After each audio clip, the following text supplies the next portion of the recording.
Kasi may pera siya, pera niya, yung karapatan niya naman yung gawin kasi deserve niya kasi sa kanya naman lahat yan, hindi naman akin yan eh. Kaso, So, gaano katotoo na may relasyon kayo ni Alvin TV? ito po, actually buntis na lang ako 3 months. So, kung ikaw po ay magiging isang tunay na diwata, ano ang unang pagbabago na gagawin sa ating mundo? Pagbabago, wala na ako papaguhin. Siguro kung magiging diwata ako na tunay, ito na yung diwata ng tunay, hindi ko na pwede maguhin. Wala, ano lang, nakapagkatotoo lang ako sa sarili. Wala akong ginagamit na mga magic, pero kulang. Kung ang mga bashers mo ay biglang maging basher na iyong kaya, ano ang mga trabaho na ibibigay mo sa kanila? Mahugas ang plato, nagalikpin, tapos mahugas ang malalaki kaldero, nagabuhat ng kanin ng mga sabaw ng malalaki. Mga ganun bilyung sa salamat sa lahat ng sumusuporta ng Liwata para sa mga bundok, lalo na po sa akin. Maraming salamat sa inyong pagmamahal. At support ang binibigay niyo sa amin. Mahal ka namin, Liwata! Liwata!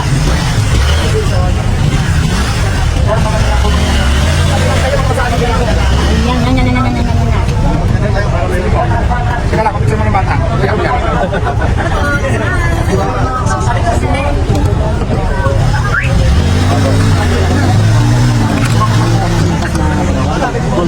Sige, ano yan? Ako may mahiling kasi po ano pa yun. At sana magkaroon ako ng duwang buwakong lalaki. Parang nakita mo na ata. Ha? Nakita mo na. Sino? Saan? Sino dyan? Salamat. Ang diwata, ano ba tayo sa lalaki? Siyempre gwapo na, alam ka naman kamukha ko pa. Sa gwapo. Ano sa matangkad, matibulo? Malaki ang katawan, matangkad, kahit hindi makaputi, basta gwapo. Si Gold Target Handsome. Yes, oo. Bata wala ka na gusto sa mga vlogger dyan. Sabi di ba mag-apply? Wala pa, wala kang makita. Saling lang. Ba't gusto mag-apply? Ano mag-apply? Wala nang apply ba for what? Boyfriend. Wala nang apply, depende, go na kaagad. Wala nang apply. Let's play the game kaagad. Gusto naman, apply, pwede ka mag-apply ng trabaho. Wala nang requirements. Ano na kaagad, yun na kaagad. Anong pangarap po sa bawat Pilipino? Ayan, kung masisabihin, ayan, lahat tayo para masaya. Diba? Ano ba, wala nang tanong? Wala nang tanong. Maraming personalidad na bumisita sa inyo. Like ni Alex Gonzaga. Merong mga binibigay. Ang tanong po ng mga fans natin kung si Rendon po ba may binigay po ba sa inyo?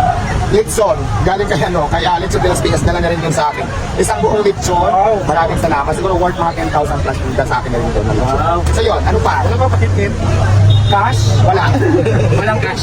Okay na tayo sa litson, maging kontento na tayo doon. Pero di ba mas maganda pa yung marami ng bibirang cash, di ba? Para at least marami pang boys, di ba? Diwata. Minsan mo lang kay Ugi Diaz. Ano bang mensahe ko yung Diaz? Hindi ko naman siya kilala.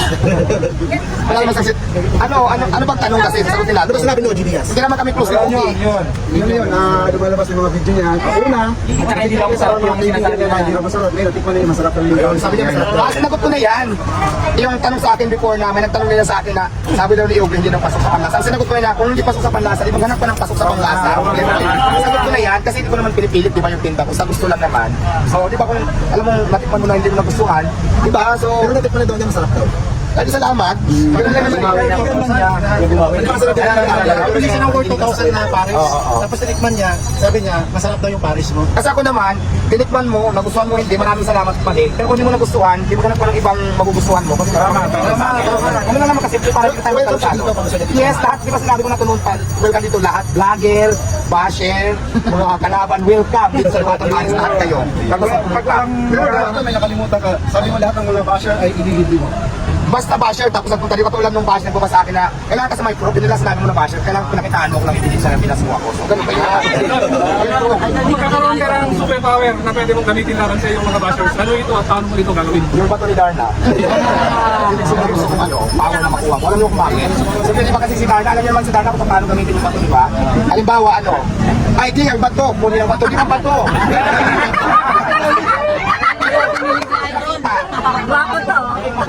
Bago ako magkaroon ng power, nilulunok ko muna. Gusto nyo ko ngayon. Lunukin mo. Di ang bato, nasa ng bato? Ayan. Ano lunukin? Tapos ikaw ng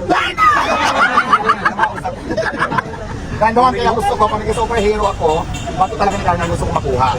So, ano pa? Sa pelikula pwede ikaw. O mga movies, kailangan kukunin ka. Why naman? Why not? Basta sabi ko nga, lahat ng opportunity na lang gusto ko para sa akin or my future para sa ko, why not? Lahat yan pwede. Pwede kami hindi sasabi kung matuloy yung kalambuhan ng ilabas sa movie. Sino po ang gusto magiging Kahit sino may gusto, go. Kung ang mga bashers mo ay biglang maging basket ng iyong kaharian, ano ang mga trabaho na ibibigay mo sa kanila? Naghugas ng plato, nagaligpit, tapos naghugas ng malalaki ng tiro, nagbuhat ng kanin ng mga sabaw ng malalaki. Mga ganun bigyan sa pero mas trabaho pa rin, natutal. Wala namang libre lahat, may sweldo yan. Ano pa? Ano po ang inyong mensahe sa mga bashers na hindi pa natutunan ng tamang paggalang? Alam mo, Pasher, kung saan tayo masaya bulang. Kasi yan kayo eh, walang magagawa dyan. Alam mo kasi, nasa tao naman kasi talaga, ikaw din naman ang magbabago na sa sarili mo. Kahit anong advice ng ilang tao yan, kung yun ka sa sarili mo, yun ka talaga. Hindi yan magbabago ng ibang tao kahit sino pa mag-advise sa'yo. Tama? Ano ba? Tanong. Message mo kayo magagago. Message mo kayo magagago. Bakit? Tinanong ko mas magagago. Ay, wala akong nasabi sa mga problema nila kasi out of my business na yan. Sabi niya raw kasi, Kung saan sila, ito nga, kung saan sila masaya, doon sila go. Out of my business na kasi yan. Diba? Sa Diwata, lalo naman natin successful ka. Ano pa ang aabangan ng mga followers and netizens? Abangan nyo ang pagkakaroon ng kaliskis. Kain lang. Abangan nyo kung paano ako magbuga ng apoy. Saan lang. Kung siyempre, di ba, gusto ko ma-expand yung Diwata Paris Overload. Yung para at least, di ba, magtuloy-tuloy talaga. Kasi sa ngayon, sobrang dami talaga ng makita dito. At least, meron akong iba-ibang branch. Kung saan sila mas malapit, doon na lang sila pumunta. Parang gano'n. So meron na ba na pinaprocess ngayon na ibang branch ng Diwata? Yes, meron akong pinaprocess. Ito na i-reveal kung saan kasi hindi ko pa rin naman nakikita. So, abangan Pero may ako. team na tayo na nag-aayos regarding dyan sa mga ano natin. sarili to o franchise na to? Franchising, tapos ako naman syempre, lahat naman akin na yan. So, pwede ka naman tayo kung saan ko gusto. Yung nga lang tayo sa ngayon, medyo busy pa ako dito sa gusto ko na to. So, isa lang naman din yung katawan ko. Isa pa yan sa mga kailangan pa pag-isipan ko. Pero plano ko din talaga, yung para yung akin lang, kahit hindi mo franchising, kung tayo ako talaga na lang. Mas bongga pa, mas pinaganda. Yun. Mas pinaganda, mas pinalaki, mas pinasarap. Ay, wow. Ko na yata yan. Ay, nasa plano sa kasi alam naman tayo pang masa. Pag kasi parang may iba na yung tema. Gusto ko mga ganito lang yung gagawin na lang. Pero mas maayos na tingnan lahat. Mas systematic na, mas decente na. Yun ang mga plano ko. Para maiwasan yung hanas ng mga fashion na yan. So, pinaplano pa lang naman. Nagtanong ka naman kung anong plano ko. Kasi pinaplano ko na yan. Siguro soon, meron na tayo dyan. At marami na rin nagpupul sa akin na gusto kong tutulungan regarding siguro sa mga ganyan. So, walang imposible. Magkaroon talaga. Diwata may balik tayo. Kasi may nakita ako din sa video ko nung binigyan magbuha ko ng tungkol. Anong taon yun? Siguro nakaraang taon lang yun, doon yan sa ano. Actually, hindi naman talaga naging trabaho ko yun. Yung kapitbahay ko kasi doon dati ng upahan ako, di ba nag-tiktok ako, nag-content ako. Parang best country nila yan, kinontent ko lang na kunwari. Ako naman tayo mabakla, isipin sila kung tayo. Dati natin hindi atin, pero kasi tiktok lang naman yung social media tayo, okay naman, tutuwa yung mga viewers. Kasi di ba, pero mas malala pa nga dyan ang mga dinanas ko sa buhay. Hindi so, kung ikaw po ay magiging isang tunay na Diwata, ano ang unang pagbabago na gagawin mo sa ating mundo? Pagbabago, wala na akong maguhin. Siguro kung magiging diwata ako na tunay, ito na yung diwatang tunay, hindi ko na pwede maguhin. Ano po yung unang pagbabago na gagawin nyo sa ating mundo? Kung saan? Mabaguhin ko yung mundo. Nagkakuhin yung mga basher ko. Yung mga basher ko siguro kung ako yung bago naman gagawin ko nakaapat yung paa. Gagawin ko na sa yung butterfly. Ay, Tito Mars, ako na yung make-up sa Tony Talks kasi tawag siya ito nakapalito ko. Sino yun? Tito Mars, yung mga gawin passion mo. Yung ba yung mabigote? Oo. Kaya mo, idalawa natin yung shaper, yung pang-anin. Sa mga pelikula ba, Miss Diwata or mga teleserye, may abang mga kami sa iyo? Ay yes, abangan nyo ako sa Batang Quiapo as Preda. Naku, kabang-abang talaga yung Batang Quiapo ko. Hindi pa napapalabas pero siguro itong ano na. Abang-abang lang kayo itong week baka ipalabas yung mga taping namin ng mga nakaraan. So yun. Kano ikaw tatagal sa Batang Quiapo? Hindi ko alam kung matanggalin na ba ako bukas. Meron na ako mga taping tapos may gagawin pang taping. Hindi ko alam kung hanggang kailan kasi di ba basta tuloy-tuloy pa sa ngayon. Hindi ko alam kung hanggang kailan tayo doon kasi wala namang contract. So depende yan doon sa director. Depende yan sa boyfriend ko kay Kumartin kung tatanggalin niya. Boyfriend mo si Coco Martin, siloso ba? Baka naman pag lumapit na lalaki, siloso yung boyfriend mo siloso. Parang feeling ko hindi sa siloso. Wala sa pakialam sa akin. Hindi ko granted ka Oo, wala. parang ganun. Ano pa? Tanong lang. Diwata, Wala ka pang balang ko lang po. Anong pakiramdam na nakausap mo yung Wala isang pa. senador sa Pilipinas? Ay, ang sarap ng feelings na makausap ng isang senador, di ba? Dahil galing talaga ako kapon sa Senate, nakausap ko si Senador Francis Tolentino. Si Senador Francis Tolentino. Mabait siya, at saka binigyan akong gamit. Tapos, basta, mabait. At least malaking karangalan niya para sa akin. Di ba dati, ang hirap pumasok sa Senate naman talaga. Tapos ako bigla ako nakapasok dahil pinapasok niya. So, ang saya nun, parang first time in my story na talagang pinatawag ako ng isang senador para kausapin. Di ba? Kahit naman sino maging proud. So, maraming salamat pala siya sa Senador Francis Tolentino. Saka gusto ko magregalo ng gamit sa'yo, pakisabi mo, ano kung size lang, bewang nyo.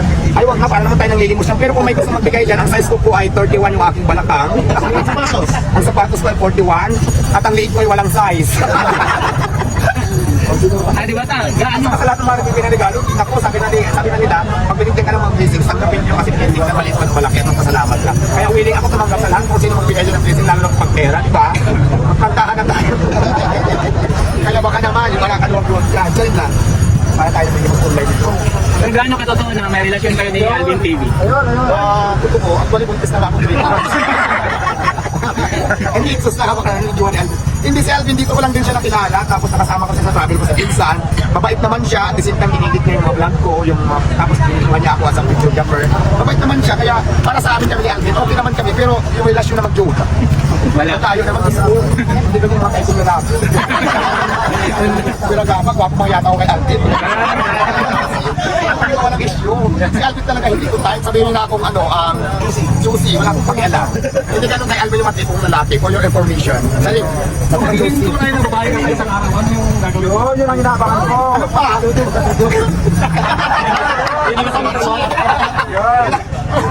Papunak eh, Diyos ko.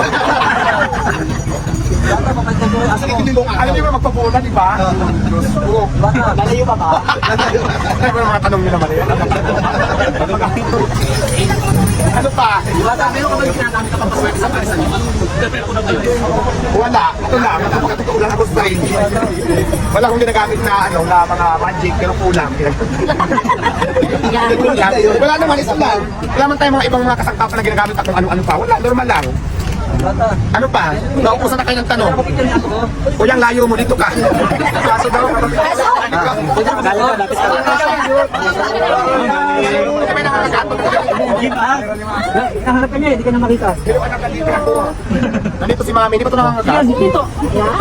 Ayun ko sa aso-aso. Alam mo may aso din ako talaga si Chinchina sa bahay lang yun. Kung mga regalo aso, pwede, yung cute na aso. Ay yes, why not? Ayun. Thank you. Regalo na aso mo sa aso mo kung nariregaluhan ka. Ano, depende sa aso, babae o lalaki. Diwato. Diwata. Diwata the second. The second. The second son. Hindi ako si Mother pala. Ako picture si Mother. Kung malayo pa pinagalingan ni Mother. Mga malalayo na. Mga malalayo mo na. Hawa ko naman si malalayo.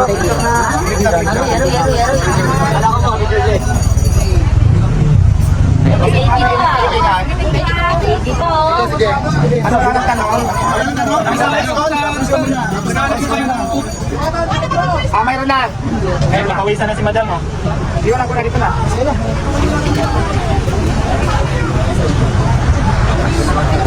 Okay, Diwata. Okay, Diwata. Ano yung tatawag na kasi dahil yung ano mo, ni Hot Marine, parang kami swimming pool. Ito ba, di ba, sa mga pagawa niya? Alam mo, kung may swimming pool lang ako, di nagpa-play swimming pool tayo. Ito naman kasi Kevin na Rosmar, lahat kasi kaya niyang gawin. Kasi may pera siya. Pera niya, yung karapatan niya naman yung gawin. Kasi deserve niya, kasi sa kanya naman lahat yan, hindi naman akin yan eh. Kasi kung ako nasa sitwasyon lang, kasi yaman ko sa Rosmar, bakit hindi ko rin kayang gawin yun? Ari-arian, kaya natin i-provide yung mga ganyan klaseng sistema. Bakit hindi, di ba? So, nagkataon lang si Rosmar talaga na mayaman. So, okay ako sa paggagaya niya, kasi unang-una malayo naman kami. At the same time, welcome naman lahat ng sinong gustong magtinda, di ba, sa akin, kasi pera nila yan. Di ba, nasa tao pa rin naman talaga kung saan ang gustong kumain dahil choice din nila naman gusto mo kung saan nila pumunta kasi pera naman din nila yan. So okay lang kahit sino ang pwedeng gumaya, sino magtinda ng Paris, wala namang problema doon. Di ba ang kuya? So nga, Ano mga advice mo sa mga nag-uumpisa mag-negosyo? kaya sabi ko nga, pag may pangarap kayo sa buhay, for example, gusto nyo magnegosyo, umpisahan nyo na hanggang kaya. Kasi kaya nyo pa mag-umpisahan pag hindi nyo na kaya. Kasi walang imposible na matupad yung mga pangarap nyo, kung ngayon pa lang, umpisahan nyo na. Di ba? Kailangan pangarap tayo sa buhay natin with action. Kasi pag in-action na natin yung pangarap natin, walang imposible makamit natin yung pangarap natin. Tama? Okay.